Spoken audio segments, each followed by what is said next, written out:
গত বছর অগস্ট মাসে আমরা দেখেছিলাম যে স্বপ্নদ্বীপের মৃত্যু হয়েছিল, সে আত্মহত্যা করেছিল।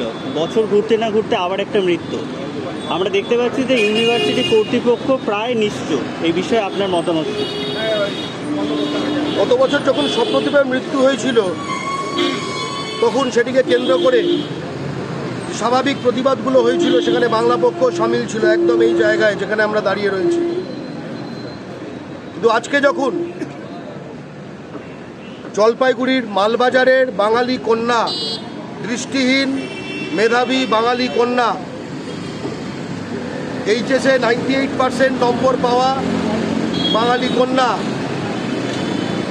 রেনেসা দাস, তাকে যখন শারীরিক এবং মানসিক নির্যাতন করে অত্যাচার করে বহিরাগত কীট সুরজ ঝা এবং পাপ্পু গান্ধী এরা মৃত্যুর পথ বেছে নিতে বাধ্য করল, তখন কর্তৃপক্ষ চুপ, এখানকার তথাকথিত ছাত্র সংগঠনগুলো চুপ।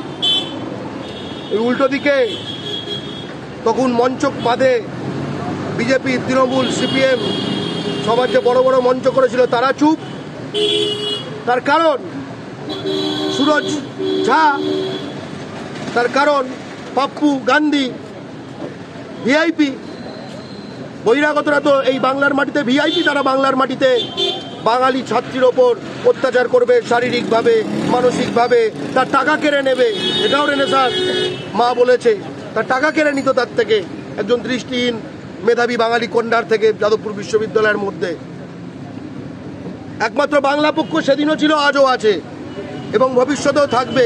কিন্তু ভবিষ্যতে আমরা এই বারবার জেলার, দূরের জেলার বাঙালি ছেলে মেয়েদের মৃত্যু, সেটাকে কেন্দ্র করে প্রতিবাদ করতে চাই না, আমরা এই মৃত্যু মিছিল আটকাতে চাই।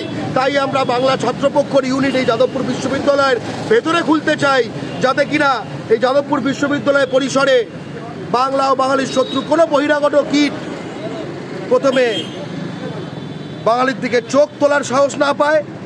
এবং পরে আমাদের আন্দোলনে আমরা যেটা দাবি করছি যে সম্পূর্ণ প্রতিটি ডিপার্টমেন্টে ভূমিপুত্র সংরক্ষণ, তাদের যেন এখানে দেখাই না যায়, ঢুকতেই না পারে। বাংলা পক্ষর দীর্ঘ আন্দোলনের ফলে এই যাদবপুর বিশ্ববিদ্যালয় ইঞ্জিনিয়ারিং ডিপার্টমেন্টে 90% ভূমিপুত্র সংরক্ষণ চালু হয়েছে।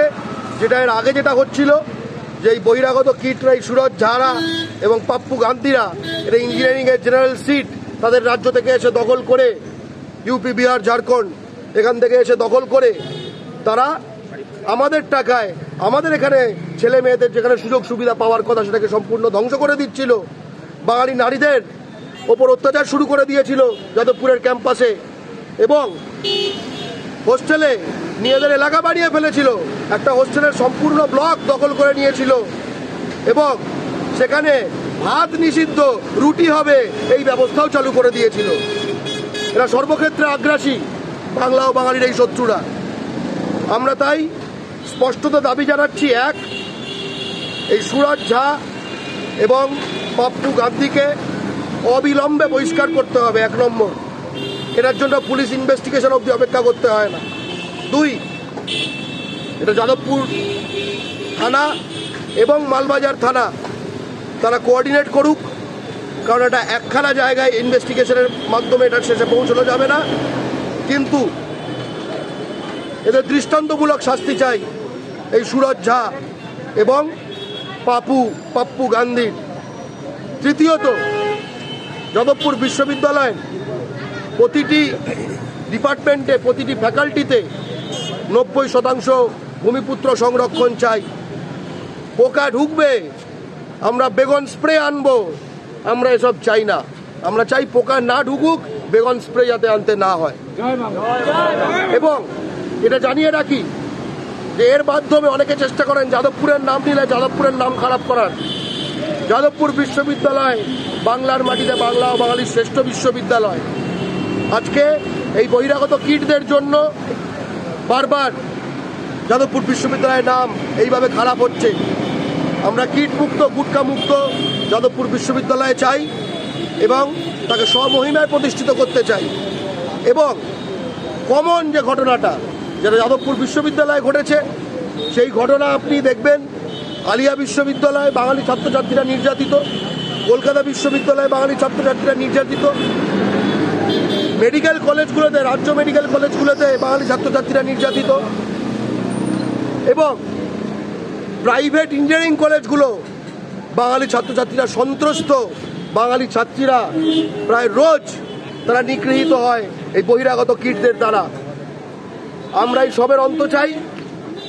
আপনারা জেনে রাখবেন, আপনারা হয়তো জানেন না যে ছাত্রাবাস যেগুলো রয়েছে, আলিয়া বিশ্ববিদ্যালয় হোক, কলকাতা বিশ্ববিদ্যালয় হোক, এখানেও যেরকম ছাত্রাবাস নিজেদের বানিয়ে নিয়েছিল, তেমনি ছাত্রাবাস যখন অ্যালার্ট করা হয় ডিস্টেন্স অনুযায়ী, যে ইউনিভার্সিটিটা আলিয়া বিশ্ববিদ্যালয় এখান থেকে যে 20 কিলোমিটার দূরে, সে তার আগে 40 কিলোমিটার দূরে সে আগে চান্স পাবে 20 কিলোমিটারের থেকে।